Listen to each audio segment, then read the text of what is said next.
দর্শক সবাইকে ফাল্গুনের শুভেচ্ছা এবং একই সঙ্গে স্বাগত জানাচ্ছে ৭১ জানালে আপনাদের সঙ্গে আছে আমি রাকিব হাসান। আপনারা জানেন সংবাদ পর্যালোচনা ভিত্তিক নিয়মিত অনুষ্ঠানে আমরা খবরের নানান দিক বিশ্লেষণ করার চেষ্টা করি পত্র পত্রিকায়, টেলিভিশন, ডিজিটাল মিডিয়া এবং অবশ্যই নিউজ পোর্টালে যে সমস্ত খবরের শিরোনাম হয়ে থাকে আমরা সেগুলো জানিয়ে দেওয়ার চেষ্টা করি। কেবল জানিয়ে দিই না, ওই খবরের সঙ্গে যুক্ত মানুষদেরকে আমরা চেষ্টা করি সংযুক্ত করতে আমাদের আলোচনার টেবিলে, আমাদের স্টুডিওতে এবং অনলাইনে সংযুক্ত থাকা অতিথিরা খবরের গভীরে ঢোকেন, পর্যবেক্ষণ বিশ্লেষণগুলো আমাদেরকে জানান। সেই ধারাবাহিকতা আমার সঙ্গে আছেন সিনিয়র সাংবাদিক লটন একরাম।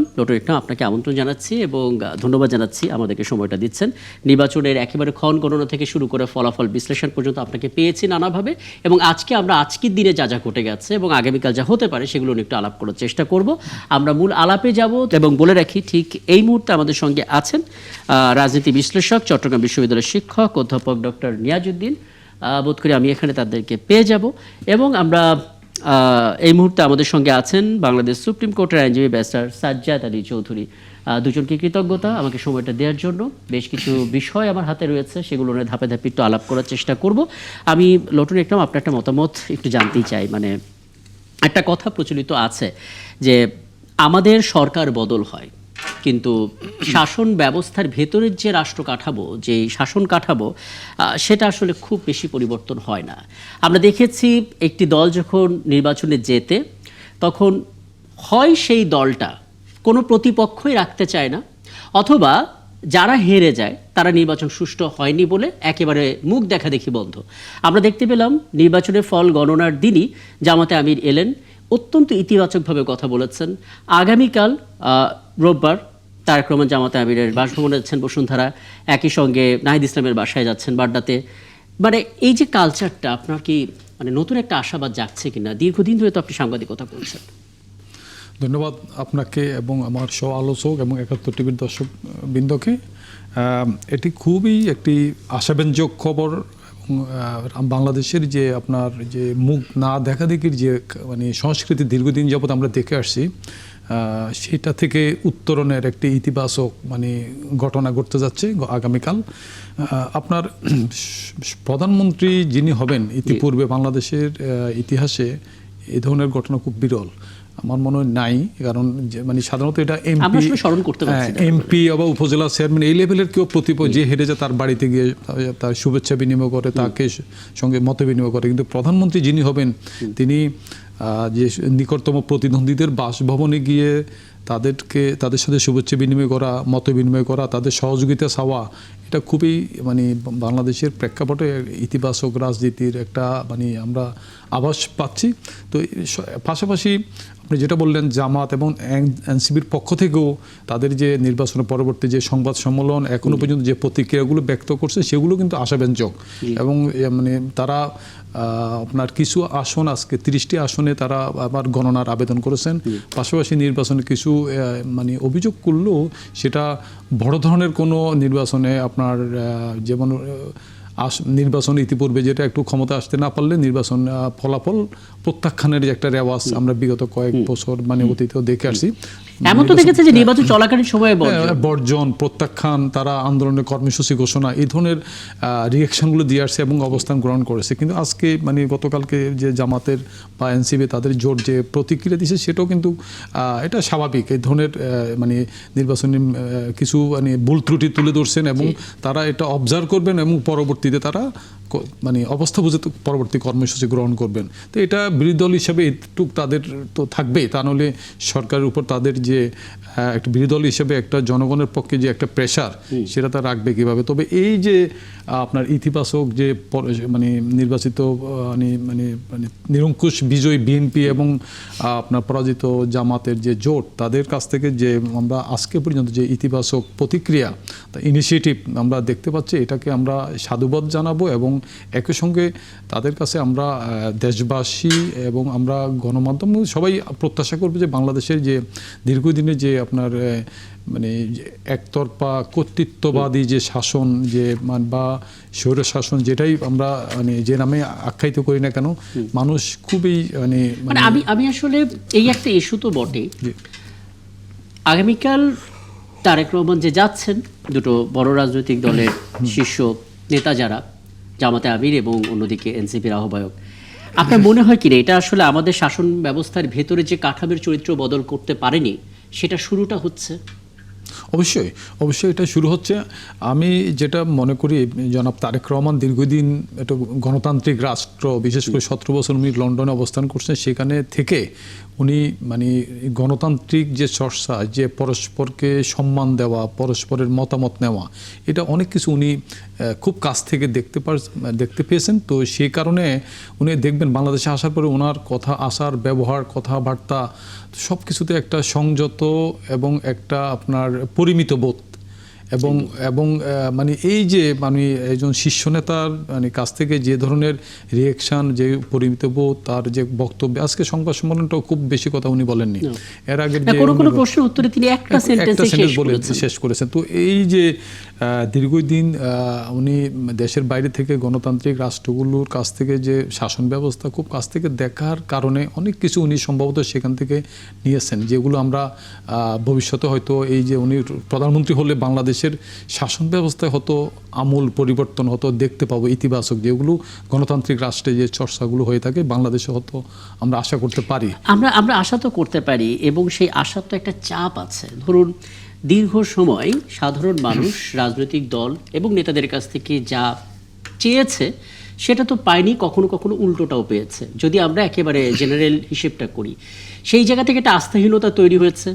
এখন এমন একটা সময় বিএনপি ক্ষমতায় এলো যখন আসলে বলা হচ্ছে জনগণ অনুমতি দেয়নি, দায়িত্ব দিয়েছে এই ভোটের মাধ্যমে। সেই চাপটার কথা জানতে চাই, দল হিসেবে কতটা চাপ নিতে হবে আসলে?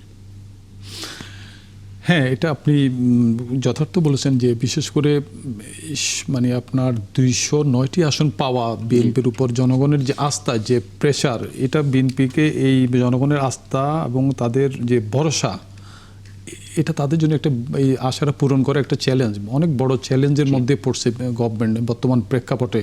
সেটা আপনার যে নানান ধরনের যে অর্থনৈতিক চ্যালেঞ্জ বলেন, কূটনৈতিক দিকটা চ্যালেঞ্জ বলেন, তারপরে কর্মসংস্থানের চ্যালেঞ্জ, আর সবার আগে যে জিনিসটা প্রয়োজন আইন শৃঙ্খলা পরিস্থিতির নিয়ন্ত্রণ। মানে এই যে নানানমুখী চ্যালেঞ্জ, আমাদের যে সীমাবদ্ধতা, তার পরবর্তীতে ওনাদের যে নির্বাচনী যে প্রতিশ্রুতি, নির্বাচনী যে আপনার যে তাদের অঙ্গীকারগুলো করেছেন, এগুলো বাস্তবায়ন করাও কিন্তু একটা বড় চ্যালেঞ্জ। মানে নির্বাচনী প্রতিশ্রুতি, আজকে উনি জনাব তারেক রহমান সাহেব বলছেন যে ওনাদের দেওয়া অঙ্গীকারগুলো ওনারা প্রতিটা মানে প্রতিশ্রুতি বাস্তবায়ন করতে হবে, তাদেরকে বাস্তবায়ন করবেন।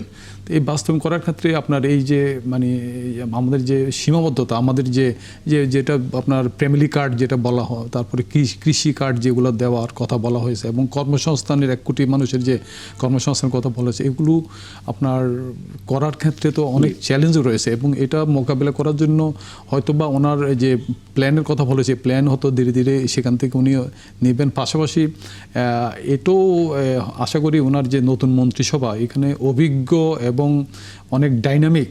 হ্যাঁ, আমরা দেখলাম যে মন্ত্রিসভা যেমন অভিজ্ঞ আছে, ডাইনামিক আছে, পার্লামেন্টের চিত্রটাও অনেকটা এরকম। এখানে অভিজ্ঞরা আছে, তারুণ্যের সম্মেলন আছে, আবার আমরা বিএনপির মধ্যে থেকে যারা স্বতন্ত্র হয়েছেন তারাও এখানে আছেন।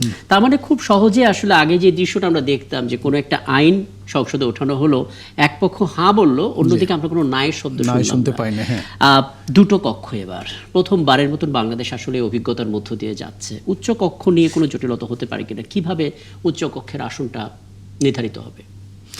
উচ্চকক্ষের আসন যেটা মানে ইতিপূর্বে তো বিএনপি থেকে যেটা বলে আসছিল যে আপনার এমপিদের মানে সমর্থনে মানে সংখ্যাগরিষ্ঠতার ভিত্তিতে যেটা হওয়ার কথা, পরবর্তীতে যেটা আপনার হয়ে আসছে যে ভোটের ভিত্তিতে, ভোটের সংখ্যানুপাতে হারের ভিত্তিতে এমপি নির্বাচিত হবেন। তো সেক্ষেত্রে আপনার দেখা যাবে জামাতের যে আসনগুলোতে পরাজিত হয়েছে এবং সেখানেও তারা অনেক ভোট পেয়েছে, মানে খুব অনেক প্রায় 50টার উপরে আসন আছে আপনার, যেখানে 5000 ভোটের ব্যবধানে তারা হেরে গেছেন।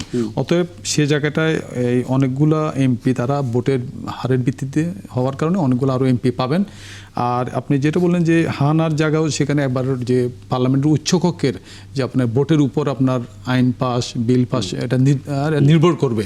তো অতএব এই যে পার্লামেন্টটা, এবারকার পার্লামেন্টটা আমরা খুব একটা অন্যরকম একটা মানে মানে কার্যকর পার্লামেন্ট মনে আমরা দেখতে পাবে দেশবাসী, যেখানে খুব বাকযুদ্ধ হবে আশা করা যায় এবং গঠনমূলক সমালোচনা হবে আশা করা যায় এবং মানে এই মোটামুটি এটা যে মানে যেহেতু একটা শক্তিশালী বিরোধী দল অনেকগুলো আসন পেয়ে তারা যাচ্ছে পার্লামেন্টে, আশা করি সেখানে পার্লামেন্টে জবাবদিহিতা, অনেক বছর তো জবাবদিহিতা ছিল না, মানে অনেকটা গৃহপালিত বিরোধী দল ছিল গত দীর্ঘ 17 বছর, এবার কিন্তু জবাবদিহিতাটাও মানে একটু জোরদার হবে একদম একদম। এবং এটা নিয়ে আমরা কথা বলবো। আমি আগে জানিয়েছি আমার সঙ্গে অতিথি রয়েছেন ব্যারিস্টার সাজ্জাদ আলী চৌধুরী এবং অধ্যাপক ডক্টর নিয়াজউদ্দিন।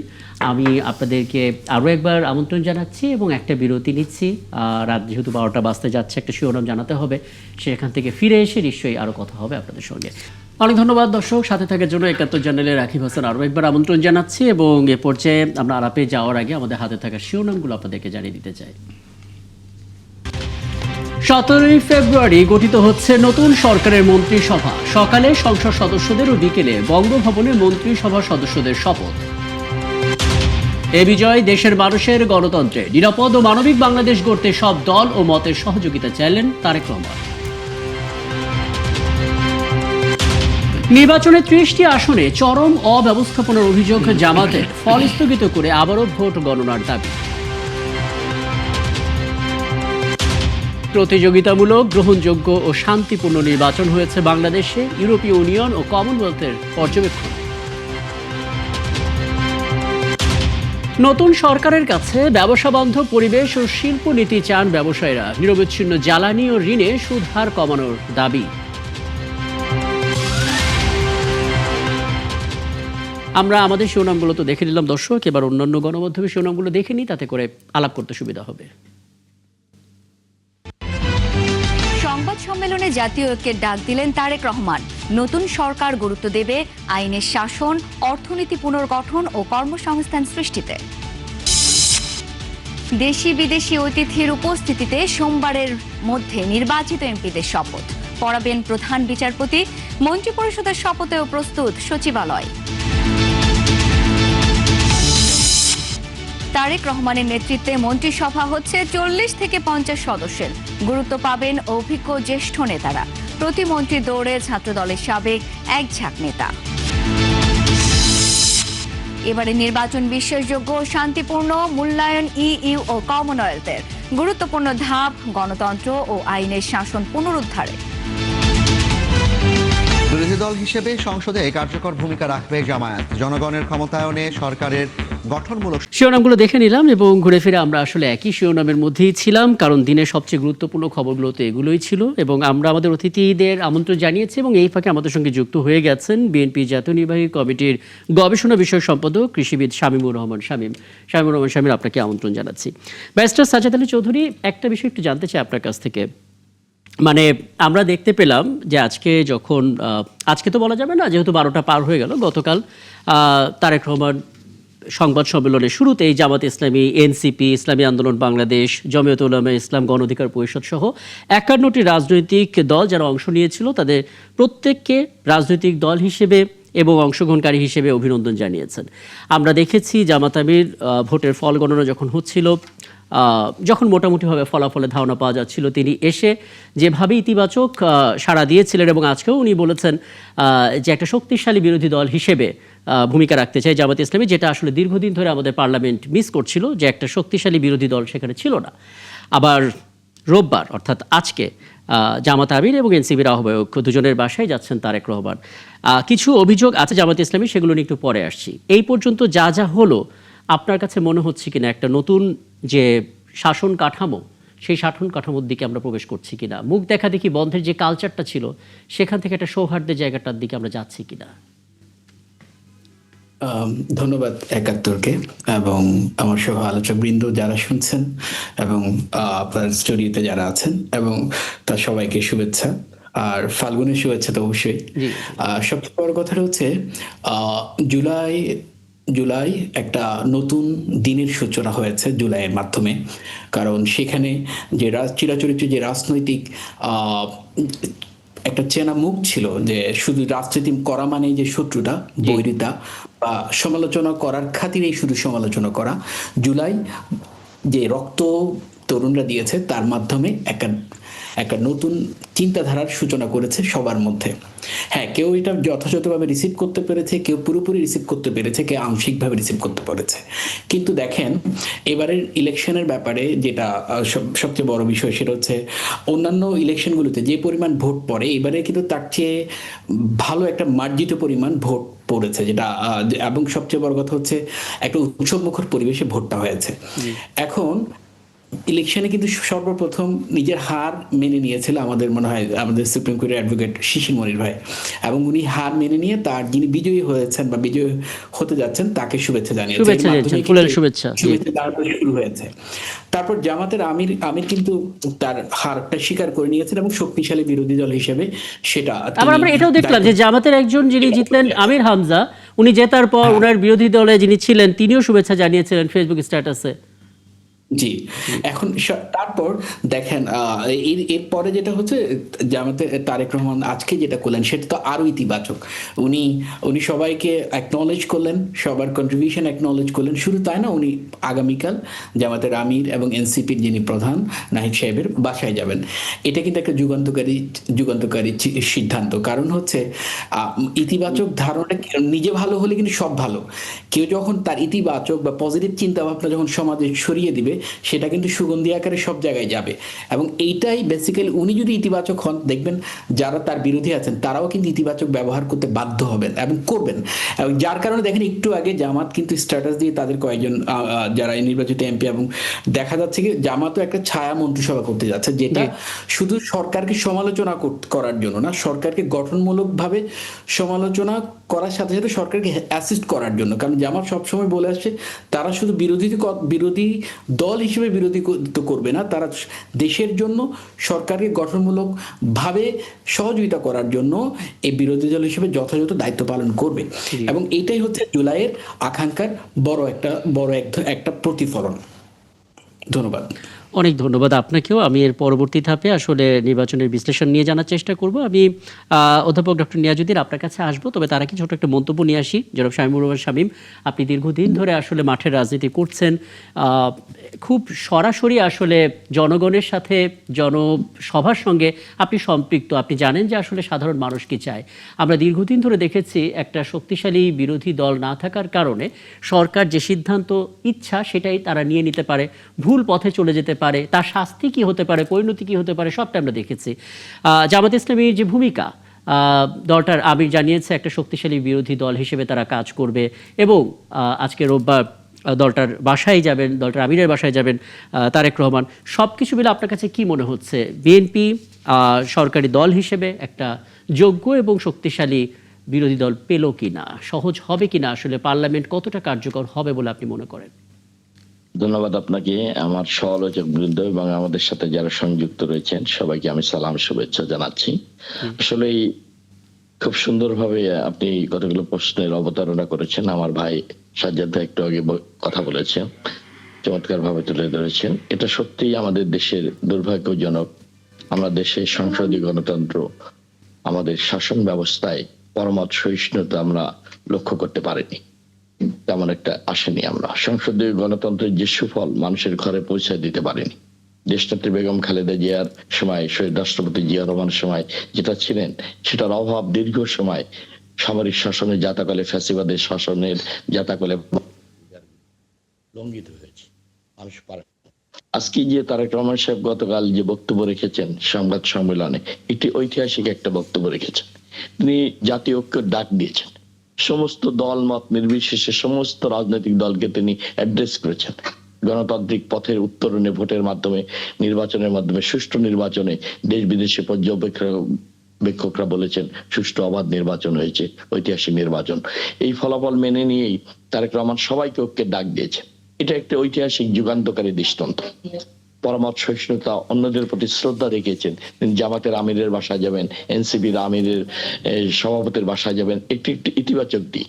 এটাই তো গণতন্ত্রের সৌন্দর্য। এটাই পরামর্শ সহিষ্ণুতা।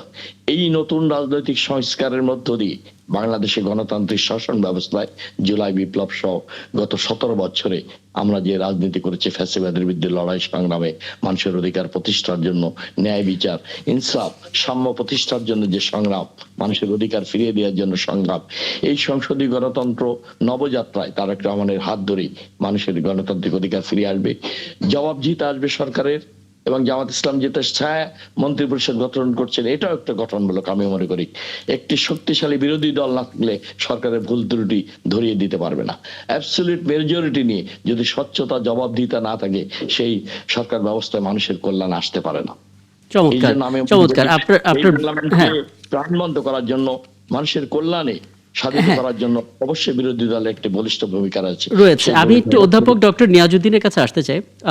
ডক্টর নিয়াজউদ্দিন, আপনি দেখেছেন যে নির্বাচনে যে জনসভাগুলো হলো, তারেক রহমান কিন্তু জামাত ইসলামী শব্দটা ব্যবহার করে, দলটাকে ব্যবহার করে, নামটা ব্যবহার করে কোনো অভিযোগ করেননি। জামাত আমির বিএনপি নামটা উচ্চারণ করে কোনো অভিযোগ করেনি। সবাইকে একটি বিশেষ দল বলে প্রতিপক্ষকে সম্বোধন করেছেন। এবং আমরা দেখেছি পারস্পরিক শ্রদ্ধাবোধের জায়গা ছিল এবং তুমুল বিতর্ক ছিল এবং একটা প্রতিযোগিতামূলক নির্বাচন হলো। এখন দিন শেষে সবাইকে সেই শ্রদ্ধার জায়গাটায় রেখে একজন আরেকজনের বাসায় যাচ্ছেন। মানে এই যে বিষয়গুলো, এটা আসলে রাজনৈতিক দৃষ্টিকোণ থেকে কিভাবে দেখবেন? পাশাপাশি পার্লামেন্ট, গণতন্ত্রের বৈচিত্র্যের কথা বলা হয়তো আমরা পার্লামেন্ট দেখতে পাচ্ছি, এখানে প্রবীণরা আছেন, অভিজ্ঞরা আছেন, তরুণরা আছেন, বিএনপিরই আবার যারা স্বতন্ত্র বা বিদ্রোহী ছিলেন তারাও আছেন। পার্লামেন্ট কতটা কার্যকর হবে? ধন্যবাদ আপনাকে এবং ৭১ টেলিভিশনের দর্শক শ্রোতা এবং সহ-আলোচক বৃন্দকে। আমরা আসলে সত্যিকার অর্থে একটা সময় পার করছি, এমন একটা সময়, যে সময়টা আমাদের সবাই মিলে আমরা এই সময়টাকে আমরা অতিক্রম করছি এই অর্থে একটা সুন্দর বাংলাদেশ গড়ার লক্ষ্যে। আমি শুরুতেই বলতে চাই যে আমরা এই যে একটা নির্বাচন 12ই ফেব্রুয়ারি হলো এবং বাংলাদেশের ইতিহাসে একটা সুন্দর নির্বাচন হয়ে গেল এবং আমাদের যে অন্তর্বর্তীকালীন বা ইন্টারিম গভর্নমেন্ট, প্রফেসর ইউনূস ওনার যে সরকার এটা সফলভাবে করতে পেরেছে, সেটার জন্য যেই প্রধান স্টেক হোল্ডার উনি ওনার সরকারের যে আয়োজন, নির্বাচন কমিশনের যে আয়োজন, তার সাথে যে প্রধান স্টেক হোল্ডার আমাদের যে রাজনৈতিক দলগুলো, তারা কিন্তু এটার মূল অংশীদার এবং তারা নির্বাচনের, আপনি যেটা বললেন, শুরু থেকে এবং এখন পর্যন্ত যেই ধরনের তাদের মধ্যে যে পারস্পরিক যে রাজনৈতিক দল হিসেবে যে মিথস্ক্রিয়া, এটা আমি মনে করি যে আশাব্যঞ্জক। এবং নির্বাচনের প্রাককালে আপনি যে কথা বললেন যে পরস্পর নানানভাবে তাদের যে বক্তব্য উপস্থাপন এবং প্রতিদ্বন্দ্বী দলের যে বিভিন্ন বিষয়গুলোকে খণ্ডন করা, এটা খুবই স্বাভাবিক বিষয় এবং আমি মনে করি যে এটা যতটুকু যে মাত্রায় হয়েছে সেটা অত্যন্ত বেশিরভাগ ক্ষেত্রে আমরা মোটা দাগে বলতে পারি যে এটা খুবই গঠনমূলক এবং সন্তোষজনক। এবং এই ধারাবাহিকতা আমরা এখন দেখতে পাচ্ছি, বিশেষ করে এই যে আমরা নির্বাচন পরবর্তী সময়ে পুরো দেশে যেভাবে ঐক্যের ডাক দিয়েছেন আজকে বিএনপির চেয়ারম্যান এবং সম্ভাব্য প্রধানমন্ত্রী তারেক রহমান, ওনার এই আহ্বান এবং ওনার যে পরবর্তী ফুটেজ, তিনি আগামীকালকে কর্মসূচি উনি ঠিক করেছেন যে দুটি দলের প্রধানদের বাসায় যে যাওয়া, বিশেষ করে এটা রাজনৈতিক অঙ্গনে একটা সুবাতাসের বার্তা দেয়। আমরা যে সময়টা পার করছি, আপনারা একটা বিষয় আমাদের সবারই মাথায় রাখা উচিত, এই যে 5ই অগাস্টের পরবর্তী যেই বাংলাদেশের একটা বেসামাল অবস্থা, সেই জায়গা থেকে এই সরকারের, অন্তর্বর্তী সরকার গুছিয়ে নির্বাচন পর্যন্ত আজকে যেটাকে, সেটা মনে করি যে এটা অনেক বড় একটা অর্জন এবং এটার স্টেক হোল্ডার কিন্তু সরকার, নির্বাচন কমিশন, রাজনৈতিক দল সবাই। তথাপি আমি এই যে এর ভিতরেও আমরা দেখছি কিছু বিষয় আমাদের সামনে আসছে, যেগুলো আমাদের পুরনো সংস্কৃতির কিছু বিষয় থাকে, সেগুলো খুব দ্রুত যে পরিবর্তন হবে এমন না, কিন্তু রাজনৈতিক যে অভিযোগ সেগুলো আছে। তার ভিতরে আমি মনে করি যে মোটা দাগে একটা ভালো নির্বাচনের সুবাতাস পুরো দেশের মধ্যে বইছে এবং জনগণের মধ্যে একটা বার্তা পৌঁছে গেছে রাজনৈতিক দলগুলো সেই বার্তাটা খুব ভালোভাবে গ্রহণ করেছে যে জনগণই ক্ষমতার উৎস, অর্থাৎ জনগণের যে অধিকার, একদম, অর্থাৎ একদম। রাষ্ট্রের মালিকানা জনগণের কাছে, এটা জনগণ মোটা দাগে অনুধাবন করেছে এবং আমাদের যারা রাজনৈতিক দলগুলো নির্বাচন অংশগ্রহণ করেছে তারাও এটাকে বেসিক হিসেবে ধরে নিয়ে তারাও কিন্তু একদম। আমি আসলে এই বিশ্লেষণটার জন্য অনেক ধন্যবাদ আপনাকে। লোটক, আপনি কোনো কিছু জানতে চাইবেন কিনা, নয়তো আপনার কাছে আবার একটা বিষয় জানতে চাওয়ার আছে। আমি আসলে একটা বিষয় দেখছিলাম যে একটা নির্বাচন বলা হচ্ছে কমনওয়েলথের পক্ষ থেকে। আজকে আমরা দেখলাম যে একটা সংবাদ সম্মেলন হয়েছে এবং সেই সংবাদ সম্মেলনে একেবারে স্পষ্ট করে বলা হয়েছে যে এবারে জাতীয় সংসদ নির্বাচন খুবই প্রতিযোগিতাপূর্ণ এবং অংশগ্রহণমূলক হয়েছে এবং এটি ইউরোপীয় ইউনিয়ন এবং কমনওয়েলথ তাদের অবজারভেশন। পাশাপাশি তারা বলেছেন একটা হতাশার জায়গা যে এখানে নারীদের প্রার্থী হিসেবে অংশগ্রহণ করার সংখ্যাটা মানে চোখে পড়ার মতো কম। হয়তো সামনে সেটা বাড়বে এবং আরও হয়তো আমরা নারীদেরকে সেখানে দেখব। সংরক্ষিত আসন তো আছে, তাদেরও একটা ভূমিকা থাকবে। কিন্তু মুশকিল হচ্ছে যারা এই নির্বাচনের সার্বিক আয়োজনে সহায়তাটা করলো অন্তর্বর্তী সরকার, তারা প্রতি মুহূর্তে অপতথ্যের শিকার হচ্ছেন। আমরা দেখতে পেলাম প্রেস সচিব তিনি আসলে পুরনো একটা ছবি সেটাকে নতুন করে ভাইরাল করে বলা হলো তিনি দেশ ছেড়ে দিচ্ছেন। এটা নানামুখী চ্যানেলে আমরা দেখতে পাচ্ছি, ইউটিউব চ্যানেলগুলোতে। পরবর্তীতে জানা গেল তিনি দেশে আছেন, প্রেস কনফারেন্স করছেন। আবার আজকে আমরা দেখতে পেলাম যে ফয়েজ আহমেদ তিনি দেশ ছেড়েছেন, এটাকে বলা হচ্ছে তিনি পালিয়ে গেছেন। অনেকে ফেসবুকে এরকম স্ট্যাটাস দিচ্ছেন, যেখানে তিনি আগেই বলেছেন যে পদত্যাগ করেই তিনি জার্মানিতে যাচ্ছেন। মানে আলাদা করে আসলে এগুলো নতুন বিতর্ক তৈরি হচ্ছে কিনা? ধন্যবাদ। আমরা ইউরোপিয়ান ইউনিয়নের বিষয়টা প্রথমে বলি। ইউরোপিয়ান ইউনিয়নের যে অবজারভেশনটা আজকে দিয়েছে, এটা ওনাদের যে নারী মানে প্রার্থীর ব্যাপারে এটা যথার্থ অবজারভেশন। এটা যেখানে ইতিমধ্যে বিষয়টা নিয়ে আমাদের বাংলাদেশের মানে আমাদের এখানকার রাজনৈতিক বিশ্লেষক এবং বিশেষ করে নারী সংগঠনগুলো ইতিমধ্যে অনেক তারা তাদের অবস্থানটা তুলে ধরেছে যে এখানে আমরা নারীর ক্ষমতায়নের যে কথা বলতেছি সবাই, বাংলাদেশের 50% ভোটার হলো নারী, আমাদের 50% বাংলাদেশের মানুষ হলো নারী। তো সেই জায়গাটায় নারীকে বাদ দিয়ে আপনার যেখানে জামাত একজনকে মনোনয়ন দেন আপনারা জানেন, তারপর বিএনপি অল্প কয়েকজনকে মনোনয়ন দিয়েছে, যেখানে নির্বাচন কমিশনের আরপিওতে আছে আপনার এখানে 30% নারী নেতৃত্ব মানে নিশ্চিত করার জন্য, মানে প্রতিটা জুলাই চার্টারে তো লেখাই ছিল সেটা। তো সেখানে আমাদের প্রধান যে দলগুলো তারা নারীকে মানে ক্ষমতায়নের কথা মুখে বলতেছে, কিন্তু বাস্তবে তারা নেতৃত্বের আসনে চেয়ারে বসাচ্ছেন না। আমি যেটা দেখবো আমরা নির্বাচনে যে জামাত ইসলামীর ভাই আছেন এখানে, যে সাজ্জাদ আলী চৌধুরী সাহেব, যেখানে জামাত তাদের যে মানে নারী নেতৃত্বের কথা যেখানে বলে মানে আপনারা ওখানে মঞ্চে পাশে বসিয়ে তারা পার্লামেন্টে যেতে অসুবিধা, অথচ নারীদেরকে আপনার যে জনসভায় নিয়ে এসে বসানো হচ্ছে। এখানে বলে আমি সাজ্জাদ আলী চৌধুরীকে আমার সঙ্গে এই আয়োজনে উনাকে বহুবারই প্রশ্ন করা হয়েছে এবং সেই জায়গা থেকে ওনারা বলেছেন যে একটা সময় জামাত ইসলামীতে অনেকেই নির্বাচনে এরকম নমিনেশন পাওয়ার সুযোগ পেত না। ধীরে ধীরে পরিস্থিতি বদলাচ্ছে এবং তারা বলেছেন সামনেও হয়তো আপনারা এরকম দেখবেন যে আমাদের নারীদের এবার কেন দেয়া গেল না। নারী জামাত ইসলামীতে যেভাবে আপনার যে মানে ওনাদের যে নারী নেতৃত্ব, শিক্ষিত নারী, আমরা দেখেছি ওই যে প্রতিবাদ বিভিন্ন প্রেস কনফারেন্সে পরবর্তীতে জামাতের আমির সাহেবের যে একটা স্ট্যাটাস ভাইরাল বা যেটা পরে ফেক বলা হলো ওনার, কিন্তু তখন তো নারী নেতৃত্ব যারা সংবাদ গণমাধ্যমের সামনে এসে কথা বলছেন তখন তাদেরকে তো আমরা দেখলাম সবাই শিক্ষিত, উচ্চ শিক্ষিত, সবাই মানে অনেক কোয়ালিটি সম্পন্ন নেতৃত্ব, কিন্তু এদেরকে মানে মনোনয়ন দেওয়া যেত না। অবশ্য যেত, এই জায়গাটা তাদের নীতিগত কোনো সিদ্ধান্ত আছে। হতে পারে জনাব সাজ্জাদ আলী চৌধুরী যে সামনে যে নির্বাচন হবে পরবর্তীতে আরো 5 বছর পর, তখন কি জামাত ইসলামী 2-1 নারী প্রার্থী দেবে? ধন্যবাদ। আসলে নারীদেরকে ঠেকানোর জন্য সব রাজনীতিবিদরাই কিন্তু এক, সব পুরুষরাই কিন্তু এক। কিভাবে আমি একটু বলি, সেটা হচ্ছে জুলাই চার্টার রেডি করার জন্য যখন বারবার করে বসা হচ্ছিল, জনাব আলী রিয়াজের মুখ থেকে এটা শোনা যে তখন 100 আসনেই সরাসরি নারীদেরকে দেওয়ার জন্য বারবার প্রস্তাব দেওয়া হচ্ছিল এবং এটা সবাইকে কনভিন্স করার জন্য প্রায় 1 মাস ব্যাপী বিভিন্ন স্লটে এই সবাইকে বোঝানো হয়েছে, সব রাজনৈতিক দলকে। সব রাজনৈতিক দল কিন্তু সবগুলোতে মোটামুটি কিছুটা মানছিল, কিন্তু নারীদেরকে নমিনেশন ডিরেক্টলি দেওয়ার ব্যাপারে 100 জন বা ইভেন কি 300 জনের মধ্যে 300টা আসন যেহেতু আমাদের করা আছে, ফিক্স করা আছে, 100টা অতিরিক্ত বা বাই রোটেশন দেওয়ার জন্য, কিন্তু কেউ রাজি হচ্ছিল কেন হচ্ছিল না? মানে কনফিডেন্সটা মানে কমে গেল কেন? একটা গানে শুনেছিলাম যে মানে পাঙ্গাস মাছ খায় কিছু, কিন্তু দোষ হয় অন্য মাছের।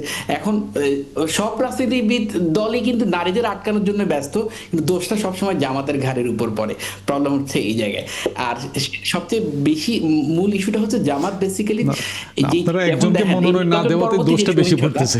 হ্যাঁ, এটা কিন্তু লটন একরাম কিন্তু একটা চমৎকার কথা বলেছেন। একজনকে মনোনয়ন না দেওয়াতে দোষটা বেশি হচ্ছে। দোষটা এই কারণে দেওয়া হচ্ছে। এখন আমি সেটা একটু বলি, শেষ করি। যেমন ধরেন এই আপনি প্রেক্ষাপটটা দেখেন, একটু আগে আমি একটা সংবাদ দেখছিলাম, দাঁড়িপাল্লার এজেন্ট হওয়ার কারণে রাজশাহী বিশ্ববিদ্যালয়ের এক ছাত্রী তার পরিবার সমেত কিন্তু পালিয়ে বেড়াচ্ছেন। শুধু তাই না, বিএনপিকে ভোট না দেওয়ার জন্য একটু আগে নোয়াখালীর 6 নম্বর হাতিয়ায় একটা তিন বাচ্চা সহ একটা নারীকে ধর্ষণ করা হয়েছে। দেখেন নারীদেরকে কিন্তু আবার আরেকটা খবর আছে যে একজন নারী, তিনি ধানের শীষে ভোট দিয়েছেন বলে স্বেচ্ছাসেবক লীগের একজন নেতা, তিনি সেই নারীকে ডিভোর্স দিয়েছেন এবং পরবর্তীতে রিপোর্টটা পড়ছিলেন। এখন নারীদেরকে কিন্তু ভায়োলেন্স গুলো আমরা আমাদের পরিবার থেকে আমরা শুরু করছি। এই ভায়োলেন্স কমন মানে ডোমেস্টিক ভায়োলেন্স, কালেকটিভ ভায়োলেন্স এবং সব ক্ষেত্রে যে ভায়োলেন্সের শিকার, এইগুলোতে জামাত প্রথমে ওদিকেই চেষ্টা করছে যে এটাকে পরিবেশ তৈরি করার জন্য, একটা পাটাতন তৈরি করার জন্য, যেন নারীরা সব জায়গায় সিকিউরিটি ফিল করে। আপনার বক্তব্য স্পষ্ট। জি, প্ল্যাটফর্ম রেডি করতে না পারেন তাহলে তাদেরকে মাঠে পাটাতন তৈরি করছে, মানে প্রস্তুতি নিচ্ছেন, তাই তো? হ্যাঁ, আমাদের আমি স্পেসিফিকলি বলছেন we are taking preparation for upcoming days and upcoming election. ঠিক আছে, লটন ইকরাম স্পষ্ট হলেন। তারপর এর বাইরে আমরা অন্তর্বর্তী সরকারের যে সমস্ত উপদেষ্টাগুলো আছেন, উপদেষ্টার পাশাপাশি বিশেষ সহকারী যিনি আছেন ফয়েজ আহমেদ, উনি তো পদত্যাগ করেছেন আগে, তারপর তিনি জার্মানিতে গেছেন, কিন্তু এটা নিয়ে আসলে এখন ভয়ানকভাবে আলোচনা চলছে যে তিনি আসলে সেফ এক্সিট নিয়ে পালিয়ে গেছেন। মানে এইগুলো আসলে কেন ছড়ানো হচ্ছে, যেখানে একটা সুষ্ঠু নির্বাচনের জন্য আমাদের একজন আরেকজনকে কংগ্রেচুলেট করা উচিত? না, বিষয়টা ইতিপূর্বে ওনাকে নিয়ে আপনার দুদকের, আপনি জানেন এটা মানে যন্ত্রপাতি কেনা নিয়ে একটা ওনার বিরুদ্ধে যে অভিযোগ সংবাদ মাধ্যমে নিউজও হয়েছিল, এনআইআর কার্যক্রমের কারণে অনেকে মানে তো এই ক্ষেত্রে ওনার যে মানে অন্য কোনো উপদেষ্টার ক্ষেত্রে হতো যে মানে বা বিশেষ সহকারীর ক্ষেত্রে হয়তো বা বাইরে গেলে এতটা আলোচনা হতো না, যেহেতু ওনার বিরুদ্ধে এর আগে একটা অভিযোগ উঠেছে যেটার নিয়ে ব্যাপক আলোচনা সমালোচনা হয়েছে। অতএব ওনার যাওয়াটা হয়তোবা মানে নেটিজেন আপনার এরা এটা মানে ভালোভাবে এটাকে নেগেটিভলি দেখেছেন। তো আমার মনে হয় আমাদের যে ইতিবাচক রাজনীতির দিকে যাচ্ছে আমাদের দেশ এবং আমাদের রাজনৈতিক দল যারা ক্ষমতা আসছে, তারা যেহেতু ইতিবাচক চর্চা যেটা করতেছে, আমার মনে হয় এই জায়গাটায় আমরা মানে কোনো মানে ভুল তথ্যের ভিত্তিতে কারো চরিত্র হনন বা কাউকে মানে আন্ডারমাইন করা, কারো বিরুদ্ধে দুর্নীতির তকমা লাগানো, এটাকে আমার মনে কারো সমর্থন করা উচিত নয়। যথাযথ প্রত্যেকেরই, যেমন আজকে জনাব তারেক রহমান সাহেব যে মানে আপনার এতগুলো আসন পাওয়ার পরও জামাত বা এনসিপির সভাপতির বাসায় গিয়ে তাদেরকে যে সম্মান দিচ্ছেন, তাদেরকে যে অনার করতেছেন, উনি কিন্তু না গেলেও পারতেন, মানে উনি যে সংখ্যাগরিষ্ঠতা পেয়েছেন। তো এই যে সম্মান দিলে, উনি যেটা বলছেন সম্মান দিলে সম্মানটা পাওয়া যাবে, আশা করি তাদের সেই ইয়েটা হবে। তো এই জায়গাটায় দেশের যারা বর্তমানে যারা ক্ষমতায় আছেন অন্তর্বর্তীকালীন সরকার, তাদের সাথেও আমি মনে করি তারা যে একটু এই যে ইন্টেরিয়ম যে সময়টা, দেশের সংকটকালীন যে সময়টা হাল ধরে একটা সুন্দর অবাধ সুষ্ঠু নির্বাচন উপহার দিয়েছেন। 91 সালে বিচারপতি শাহাবুদ্দিন সাহেব এই ধরনের একটা মানে অবাধ সুষ্ঠু নির্বাচন উপহার দিয়েছিলেন এবং বিচারপতি শাহাবুদ্দিন সাহেবের 91 ইলেকশনের পরে খুব একটা অত ভালো নির্বাচন হার হয় না। এবার ইলেকশনটা সেই জায়গায় পৌঁছে গেছে, সেই জায়গায় আমরা পৌঁছে গেছি। আমি মনে করি তাদের প্রতিও আমরা যথাযথ যাতে সুবিচার করা হয় সে ব্যাপারে এই নতুন সরকার যারা আসবেন এবং আমাদের যারা নাগরিক সমাজ তাদের সাথে সুবিচার করবে বলে আমি আশা করি। আমরা আসলে এ নিয়ে আলাপটা এখানে শেষ করি এবং একটা বিরতিতে যাব। যাওয়ার আগে জনাব শামীমুর রহমান শামীম, একটা প্রশ্ন আপনাকে করে যাই। বাংলাদেশ এবার একটা নতুন অভিজ্ঞতার মধ্যে দিয়ে যাবে, দ্বিকক্ষ বিশিষ্ট সংসদ আমরা পেতে যাচ্ছি। এখানে উচ্চকক্ষে কারা থাকবেন সেটা নিয়ে একটা আলোচনার বড় জায়গা আছে। সেখানে আসলে যদি ঠিকঠাক মতো নেগোসিয়েশন না হয় মতভেদ তৈরি হয়, তাহলে তীরে এসে তরি ডোবার শঙ্কাও অনেকে ফিল করছেন। কি করণীয়, কিভাবে আসলে এগোনো উচিত, সেটা নিয়ে কথা বলবো। একটা বিরতির পর ফিরে এসে আপনাকে প্রশ্নটা করে গেলাম। দর্শক, আপনারা আছেন 71 জানালে, ছোট্ট একটা বিরতির পর ফিরছি, আমাদের সঙ্গে থাকবেন। আবার আমন্ত্রণ জানাচ্ছি 71 জানালে, রাকিব হাসান আপনাদের সঙ্গে আছি এবং আমাদের সঙ্গে আমাদের অতিথিরা আছেন। আমি কৃষিবিদ শামীমুর রহমান শামীম একটা প্রশ্ন করে গিয়েছিলাম আপনার কাছে, দর্শকদের উদ্দেশ্যে আরও একবার সেই প্রশ্নটা আরও আপনাকে করি। সংসদের উচ্চকক্ষের আসন বন্টনটা আসলে কিভাবে হবে সেটা নিয়ে নানামুখী আলোচনা এখন থেকেই শুরু হয়েছে। কিভাবে আসলে হবে, মানে বিএনপি সংখ্যাগরিষ্ঠতা পেয়েছে, ঠিক আছে, শক্তিশালী বিরোধী দলও সেখানে আছে এবং নতুন একটা অভিজ্ঞতা, দ্বিকক্ষ বিশিষ্ট সংসদ, উচ্চকক্ষটা কিভাবে হবে আসলে? ধন্যবাদ আপনাকে। এটা তো গুরুত্বপূর্ণ প্রশ্ন করেছেন আপনি। এটা বিএনপির এই প্রতিশ্রুতি ছিল দ্বিকক্ষ বিশিষ্ট পার্লামেন্ট। জুলাই সনদে যে প্রস্তাবনা দিয়েছিল সেখানেও বিএনপি এটা অ্যাড্রেস করেছে, আপনারা দেখেছেন, দ্বিকক্ষ বিশিষ্ট পার্লামেন্টের জন্য। এখানে আমি মনে করি এই জনগণের ভোটে নির্বাচিত সার্বভৌম পার্লামেন্ট জনগণের অধিকার ফিরিয়ে দিয়েছে। জনগণই নির্বাচিত প্রতিনিধিদের মাধ্যমে যে গঠিত নবগঠিত পার্লামেন্ট সমস্ত আলাপ আলোচনার মধ্য দিয়ে কর্মকাণ্ডের কেন্দ্রবিন্দুতে পরিণত হবে গণতান্ত্রিক শাসন ব্যবস্থায়। এটি সংসদীয় গণতন্ত্রের রীতি এবং সৌন্দর্য। সেখানে সরকার এবং বিরোধী দল আলাপ আলোচনা করেই আমার মনে হয় এটা সমস্যার সমাধান করা তেমন কিছু জটিলতা হবে না। অবশ্যই দেশের কল্যাণে উচ্চকক্ষ বিশিষ্ট যে পার্লামেন্ট রয়েছে সেটা সবার সাথে আলাপ আলোচনা করেই সেটা নির্ধারিত হবে। এটা আমরা দৃঢ়ভাবে বিশ্বাস করি সেটা ভালোভাবে সম্পন্ন হবে। শামীম ভাইকে আমি একটা বিষয়ে একটু বলি, সেটা হলো আজকে রাতে জামাতের নেতৃত্বাধীন যে 11 দলীয় জোটের পক্ষ থেকে প্রেস কনফারেন্স করে তারা জুলাই সনদের যে আপনার পার্লামেন্ট উচ্চকক্ষের যে বিষয়টা আছে সংখ্যানুপাতিক হারে, এটা বিএনপি এটাকে ইমপ্লিমেন্ট করবে কিনা তারা শঙ্কা প্রকাশ করছেন। এবং এটা যদি জুলাই সনদ অনুযায়ী যদি মানে ইমপ্লিমেন্ট না করে তাহলে এটার দায়ভার বিএনপিকে নিতে হবে। তারা আজকে রাতে একটা প্রেস কনফারেন্স করে হুঁশিয়ারি উচ্চারণ করে। তার মানে বিএনপি জুলাই সনদের যে সংখ্যানুপাতিক যেটা পিআর পদ্ধতি, সেই পদ্ধতিতে নোট অফ ডিসেন্ট দিয়েছিলেন। এখন বিএনপি তো যেখানে অবস্থান আছে নোট অফ ডিসেন্ট দেওয়াগুলো মানে তারা এই যে সংখ্যানুপাতিক হারে পিআর পদ্ধতি তারা বাস্তবায়ন করতে চান না। এখন কিন্তু এটা ভোট আসছে এটা জুলাই সনদের পক্ষে।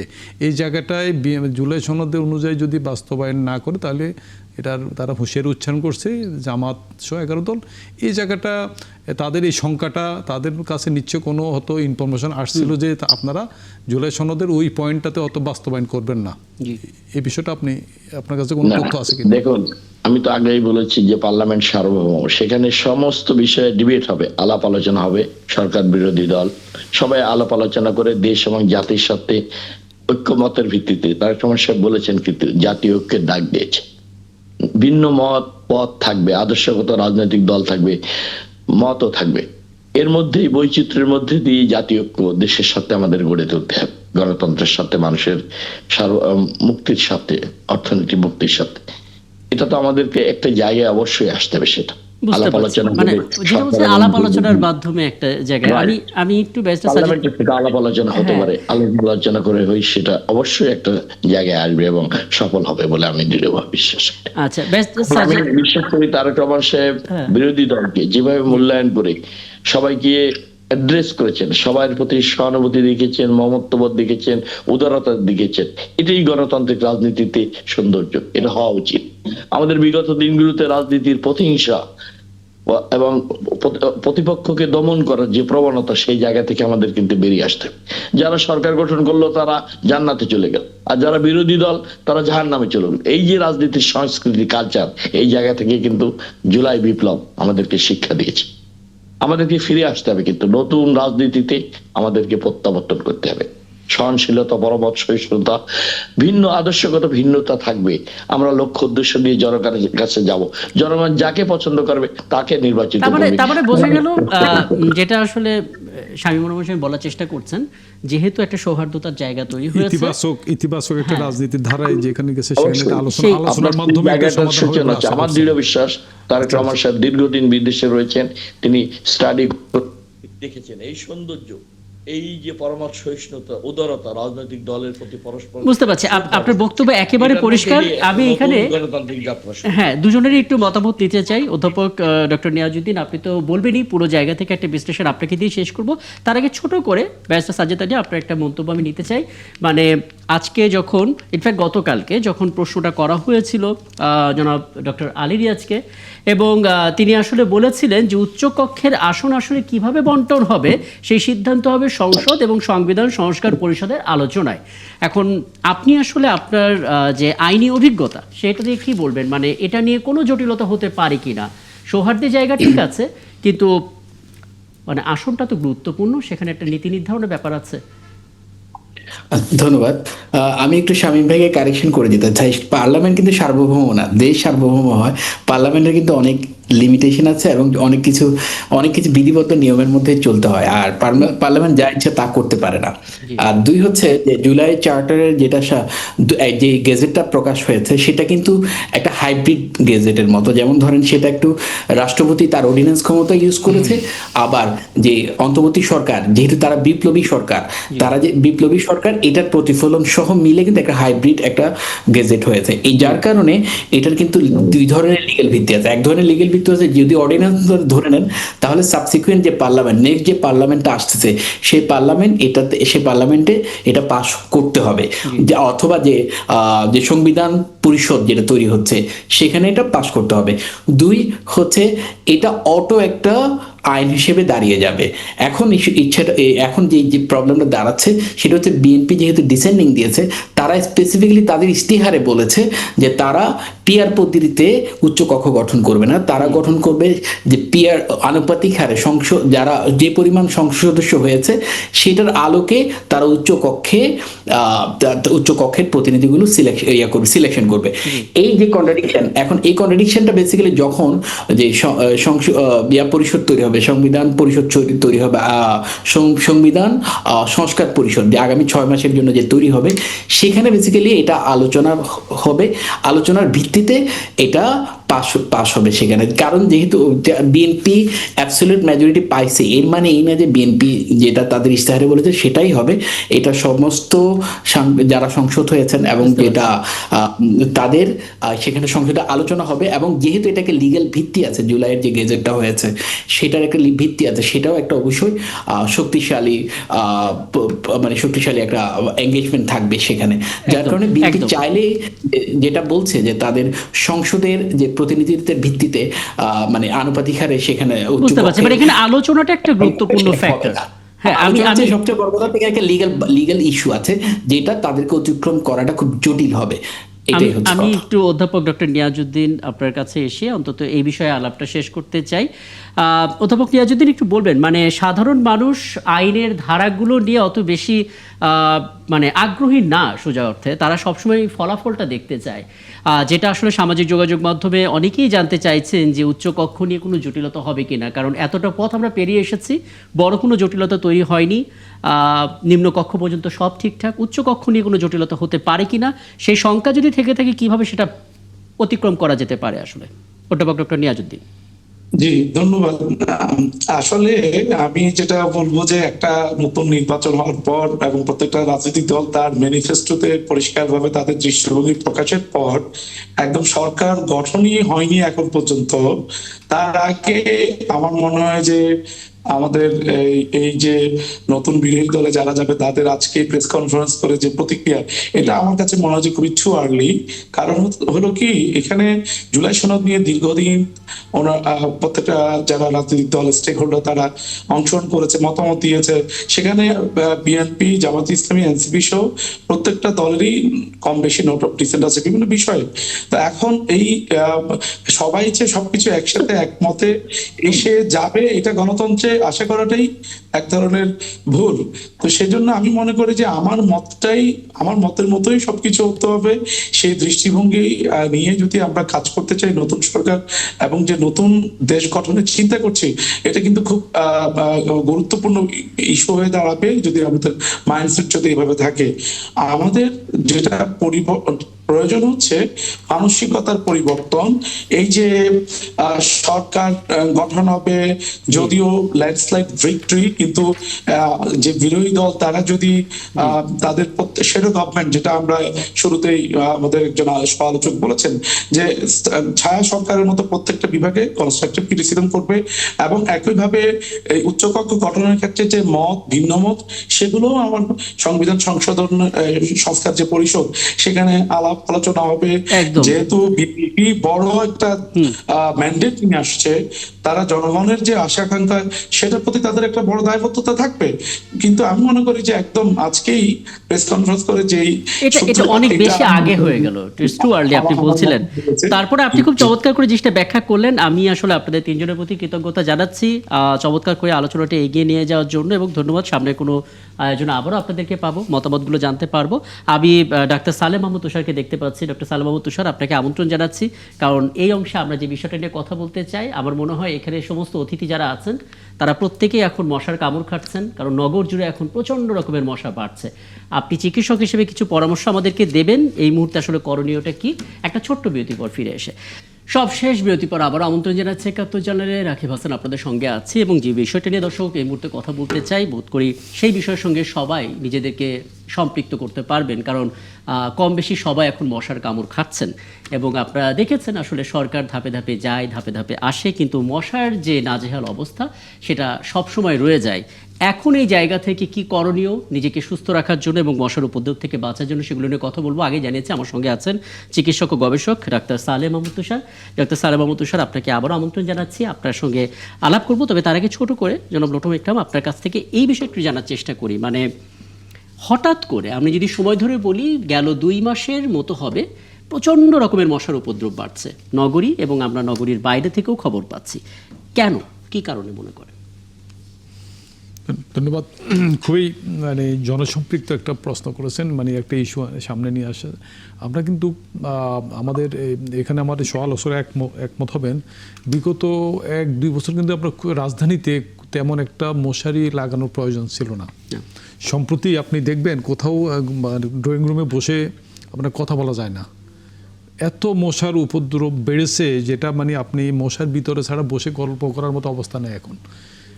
এই জায়গাটায় চরমভাবে আমাদের স্বাস্থ্য সেবা খাত এবং আপনার বিশেষ করে এলজিআইডি, স্থানীয় সরকার এবং আপনার স্বাস্থ্য মন্ত্রণালয়, স্বাস্থ্য অধিদপ্তর, এই সংস্থাগুলো চরমভাবে ব্যর্থ হয়েছে তাদের দায়িত্ব পালনে। এই জায়গাটায় সিটি কর্পোরেশনই তো, সিটি কর্পোরেশন স্থানীয় সরকার আন্ডারেই তো। আমার বিশেষ করে রাজধানীতে সিটি কর্পোরেশনের যে মানে তাদের যে ব্যর্থতা, এই ব্যর্থতার কারণে আজকে আমাদের রাজধানীতে মশার এত উপদ্রব বেড়েছে। এই ব্যর্থতার অনেকগুলো কারণ আছে। সেখানে তাদের প্রয়োজনে যে ওষুধ দেওয়ার প্রয়োজন, যে ওষুধটা ঠিকমতো দেওয়া হচ্ছে না।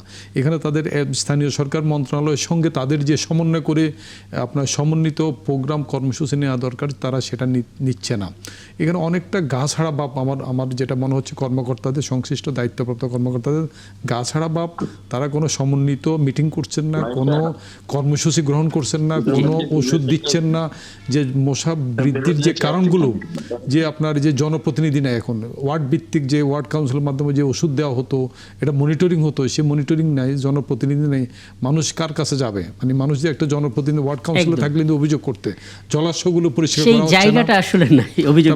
তার মানে একটা মানে কোনো মানে অভিভাবকহীন ভাবে চলতেছে সিটি কর্পোরেশনের নগরবাসীদের অবস্থা। একদম, আমি এটা নিয়ে আরো আলাপ করব। আমি তার আগে ডাক্তার সালেহ মাহমুদ তুষার, আপনার কাছে একটু আসতে চাই। মানে আমরা আসলে অনেক বিষয় একটু কনফিউজ হচ্ছি। প্রথম কথা হচ্ছে যে আমাকে সকাল থেকে রাত অবধি যে মশাগুলো কামড়াচ্ছে, কোনটা আমাকে এডিস মশা কামড়াচ্ছে, আমি ডেঙ্গু রোগে আক্রান্ত হতে পারি, কোনটাতে আমি সাধারণ জ্বরে আক্রান্ত হতে পারি, ম্যালেরিয়া সহ নানা কিছু। হাসপাতালগুলোতে আমরা দেখতে পাচ্ছি ছোট বাচ্চারা একের পর এক শিশু অসুস্থ হচ্ছে, জ্বরে আক্রান্ত হচ্ছে, আমার কলিগদের অনেকে হচ্ছে, পরিবারের মানুষরা হচ্ছে। একটু বলবেন আসলে কিভাবে সুরক্ষিত থাকা যায় এবং কনফিউশনটা যদি দূর করা যায়? এবং ধন্যবাদ ৭১কে, যে এরকম এখন তো সবাই অ্যাকচুয়ালি নির্বাচন নিয়ে ব্যস্ত, কিন্তু স্বাস্থ্য খাতের যে একটা খুব গুরুত্বপূর্ণ পয়েন্ট আপনারা তুলে ধরেছেন, এই জন্য অনেক অনেক ধন্যবাদ। আসলে এই মশার উপদ্রবটা কিন্তু গত কিছুদিন যাবত বেশ বেড়েছে, এবং কিছুক্ষণ আগেই যে আমার সহকর্মী যে বললেন, যে কারণগুলি বললেন, সেটা কিন্তু আসলে আমরা খেয়াল করেছি যে গত কিছুদিন কিন্তু আসলে মশা নিধনের জন্য যে রাষ্ট্রীয়ভাবে বা সিটি কর্পোরেশন থেকে যে ব্যবস্থাগুলি নেওয়া হতো আগে, সেটার প্রভাবটা কিন্তু কিছুটা কম ছিল। হয়তো অন্যান্য রাষ্ট্র গঠনের কাজে আমরা ব্যস্ত ছিলাম দেখেও হয়তো এই জিনিসটা উপেক্ষা করা হয়েছে। আবার এরকম হতে পারে যে যেহেতু তার কিছুদিন আগে মশার উপদ্রবটা কিছুটা কম পাচ্ছিলাম আমরা, যার ফলে একটু হালছাড় দেওয়ার কারণে কিন্তু মশার উপদ্রবটা বেড়েছে। এর পরের অংশ যেটা বলছেন যে মশার উপদ্রব যখন বেড়েছে তার ফলে মশার যে এই কামড়ের ফলে যে রোগ বৃদ্ধিগুলি হয় সেটাও কিন্তু আমরা পাচ্ছি। আপনি যথেষ্টই ঠিক মতো বলেছেন যে এই যে বিভিন্ন রকম জ্বর সর্দি কাশি হচ্ছে, সেটা যে শুধু মশার কামড়েই হচ্ছে তা কিন্তু না, আমাদের বাইরেরও কিন্তু ওয়েদারও অনেক চেঞ্জ হচ্ছে। এখন এই যে শীত থেকে গরম আসছে, তার কিছু আমাদের এরকম ওয়েদার চেঞ্জের সময় কিন্তু এরকম জ্বর সর্দি কাশি হয়। এটা একটা সাধারণ জ্বর।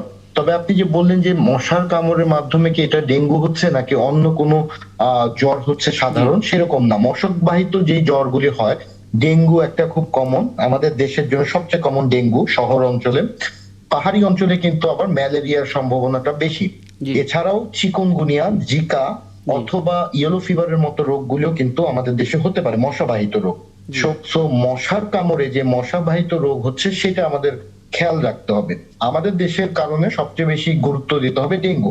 তাহলে মশার যে কোনো জ্বর হলেই আমাদের এইগুলিকে আগে বাদ দিতে হবে।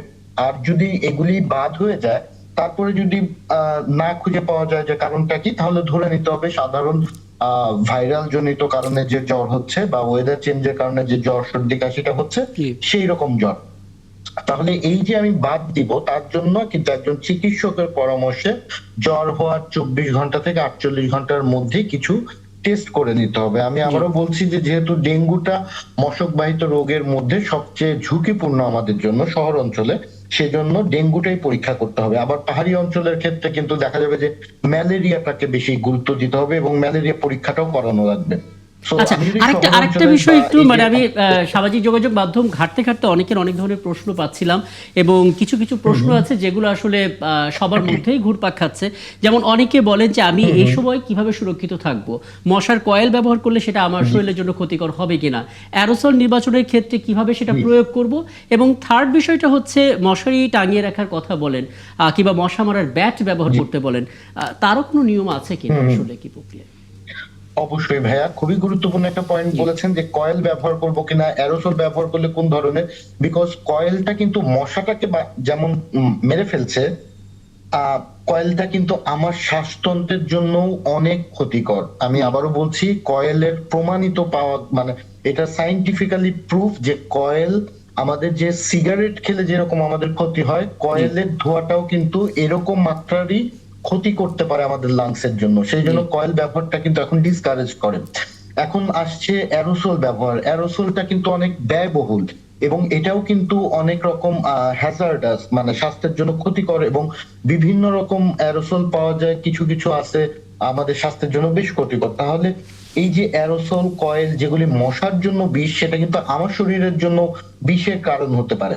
সেজন্য সবচেয়ে প্রোটেকশনের জন্য সবচেয়ে নিরাপদ হচ্ছে মশারি। যেমন আমার খাটটাকে শুধুমাত্র প্রোটেক্ট করে, তাহলে যদি আমি আরেকটু বড় কথা চিন্তা করি যে আমাদের জানলা থেকে শুরু করে ঘরের প্রত্যেকটা জায়গা যতটুকু সম্ভব আমরা যদি মানে আটকে দিতে পারি, অর্থাৎ যে ছাঁকনির মতো জিনিস পাওয়া যায় সেগুলি দিয়ে যদি আটকে দিতে পারি, তাহলে কিন্তু অনেকটুকুই আমরা প্রিভেন্ট করতে পারবো। এর চেয়ে বাইরের যদি বলি, আমি আমার বাসাটাকে নিরাপদ করাচ্ছে, আমার চারপাশটাকে যদি নিরাপদ করতে পারি, অর্থাৎ মশা যেখানে গ্রো করে সেই জায়গাগুলিকে যদি আমি প্রিভেন্ট করতে পারি, যেখান থেকে মশা আসে, তাহলে কিন্তু আমরা আরো ভালো করে নিজেদেরকে প্রোটেক্ট করতে পারবো।